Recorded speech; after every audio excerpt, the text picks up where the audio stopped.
Hello friends, welcome to the channel Physics by IITians. Okay.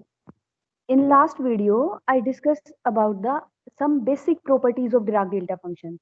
So now in this video, I will discuss some advanced properties of Dirac delta function, like that how discontinuity in any function or in any derivative will arise Dirac delta. So here, see first point. If the function is discontinuous, if suppose here I have a function f of x and that function is discontinuous at point x equals to x naught, so then the first derivative of that function will be related to the Dirac delta function. So always keep in mind this point, that suppose if I have a function and that function is discontinuous, so you have must that point in your mind that derivative of this function will be related to Dirac delta function somehow. Okay, so and see, if the function is continuous and its first derivative is discontinuous, then its second derivative is related to Dirac delta function. So these 2 points you must keep in mind in order to solve the problems of Dirac delta function. So now I will give an example. So see, from this example, here I have a function and the function value is some constant value for x greater than 0, and for x less than 0 that function value is 0. So I can draw this function like this. So at x equals to 0, this function is discontinuous. Okay. So we will see that how now Dirac delta arises in its first order derivative. So now the function is discontinuous and now its derivative will be definitely related to Dirac delta function, and we can write its derivative like this. So here A is the strength of Dirac delta function or area under the Dirac delta curve. So here this sorry so here this constant is equals to the strength of Dirac delta function, and we can clearly see from here that the amount of discontinuity or the strength of Dirac delta function both are same. And now see from here that the amount of discontinuity is the strength of Dirac delta function. So I have to place some value a in corresponding to this function. So here the amount of discontinuity is the strength of Dirac delta function, and the strength of Dirac delta function here is c. So I will replace a here a by c. So in this way I can write completely its derivative to be like this. Okay, so here from this example it is clear that here if we have a function and that function is discontinuous, so derivative of that function will be related to Dirac delta function. Okay, now the next thing you have to keep in mind that if c is not an constant, here c is the amount of discontinuity or area under the curve of Dirac delta function is not constant, or either it is some function of g of x. So you will see this type of example many times in quantum mechanics. See from here that if derivative of function f is related to Dirac delta function, and here the Dirac delta function coefficient of Dirac delta function here is not constant, it is some function of x. So here I am calling it z of x. Okay, so we can, then how we will calculate the strength of this type of discontinuity or strength of Dirac delta function or amount of discontinuity in these type of problems. Okay, so if here g of x is constant, then I can clearly write that now the amount of discontinuity in the first order derivative is c. But if the function, if uh, that function is not constant, sorry, if the function is not constant, here the Dirac delta function is multiplied by some function, then the amount of discontinuity we can calculate by some method, and we can generalize our problem like this. So in generalized way I can write that here derivative of function f of x is related to Dirac delta function, and that Dirac delta function coefficient is not constant and it is a function of z of x. Okay, so the amount of discontinuity I can calculate in this way, that I have to integrate this function all over the space multiplied by this Dirac delta function, and I have to integrate it all over the space. by using the property of Dirac delta function, using this property, I can write it the function at x equals to x naught. Okay. So this is the way that how we are going to calculate the amount of discontinuity in Dirac delta function.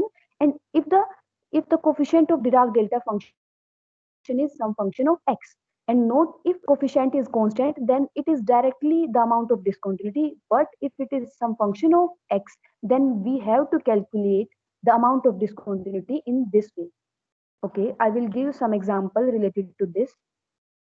So see here, so this problem was asked in CISR exam. So see here this example. So here the second derivative and first derivative both are written. So you have to see that we are always going to see the highest derivative. So from this question, from this statement, we can see that second derivative of this function is related to Dirac delta function. It means definitely its first order derivative is discontinuous at point pi by 2. So we have to calculate the amount of discontinuity in its first derivative. Okay, so the second order derivative is related to Dirac delta function. So there is discontinuity in its first derivative.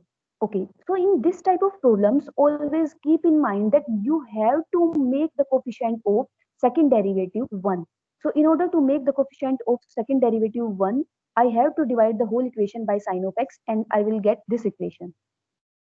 Okay, now see from here that now the coefficient of Dirac delta function is not constant. It is some function of x. So if we have to calculate amount of discontinuity, we have to use the above formula I already explained. So you can see again that we have to use this formula in order to calculate the amount of discontinuity. Okay, and from this formula you can see clearly there that we have to integrate all over the space. Okay, now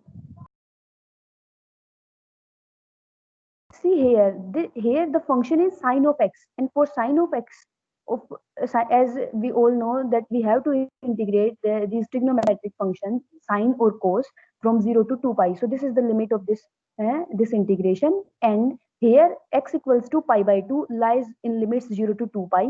So this value will become 1 by sine pi by 2, and the amount of discontinuity in first order derivative of this problem at x equals to pi by 2 is comes out to be 1. Okay, now see the next numerical. So this type of equations you will encounter in quantum mechanics many times. So you can analyze these equations like in this way, that here we have second derivative of wave function, and that second derivative of wave function is related to Dirac delta function. So the point must come in your mind is that now its second order derivative is related to Dirac delta function. So the amount of discontinuity we have to calculate in its first order derivative. It means its first order derivative is discontinuous, and we have to calculate the amount of discontinuity. Okay, as we can see from here that Dirac delta function is this one, and the coefficient is 2m v naught by h cut square psi of x. It means its coefficient is again some function of x. So in order to calculate the amount of discontinuity in its first order derivative, I can integrate it from minus infinity to plus infinity. Okay, and here at x equals to 0, so x equals to 0 lies in limit minus infinity to plus infinity. So by using this property, the amount of discontinuity comes out to be this one. Okay, this is the amount of discontinuity in its first derivative, and that is its first order derivative at 0 plus epsilon minus first order derivative at 0 minus epsilon. So this is the amount of discontinuity. Okay, so these type of problems you will encounter in quantum mechanics. Okay, now see the next example. So here we have only a function that is drawn in this red line. So using the red pen. Okay, now you have to write this function in form, as we all know from this graph that this function is now discontinuous function. Okay, so from this figure it is clear now that its first order derivative now is going to related to the Dirac delta function. Okay, So how its first, we will write its first order derivative. See from here that this function is discontinuous at x equals to minus 1 by 2 and at x equals to 3 by 2. So we are going to introduce two Dirac delta function in our problem. Okay, now we can write this that its first order derivative now is going to relate this Dirac delta function, as the function is discontinued at x equals to minus 1 by 2. So I have to write here delta at x plus 1 by 2, and here the x at x equals to 3 by 2 there is a discontinuity, so I have to write here delta with its input x minus 3 by 2. Okay, now you have to calculate the strength of Dirac delta function. So here the amount of discontinuity, you can clearly see that 3 units. The amount of discontinuity is 3 units, so you can clearly place here the value 3. So see here, the important thing is that on this curve, this function is increasing function. So here this is an increasing function, but at x equals to 3 by 2, it is a decreasing function. So here amount of discontinuity is 1 unit, but as it is a decreasing function, so amount of discontinuity now we will take here minus 1. So while doing numericals, you have to keep in mind that if the function is increasing function, then amount of discontinuity is positive, and if the function is decreasing, then the amount of discontinuity is negative. And you can write the its first order derivative, and you can find out the amount of discontinuity in its first order derivative in this way. Okay, so now next. So in quantum mechanics, usually we will see that many times Dirac delta potential. So we have either attractive Dirac delta potential or repulsive Dirac delta potential. So I can draw Dirac delta potential like this roughly. Okay. So while we have to find its wave function, we have to write its Schrodinger equation like in this way. Okay. So you can interpret this equation like in this way, that here second derivative is related to Dirac delta function. So there must be, okay, now second derivative is related to Dirac delta function. So its first order derivative must be discontinuous. So you can analyze this problem in this way, and you can further calculate its that is, you can further calculate normalized wave function, energy, and number of bound state and uncertainty relation for Dirac delta function. Okay, so I'm not going to complete this topic in this video. In the next video, I will calculate the normalized wave function, energy, and number of bound state, uncertainty relation, and the reflection and transmission coefficient in case of attractive and repulsive Dirac delta potential. Okay, thank you.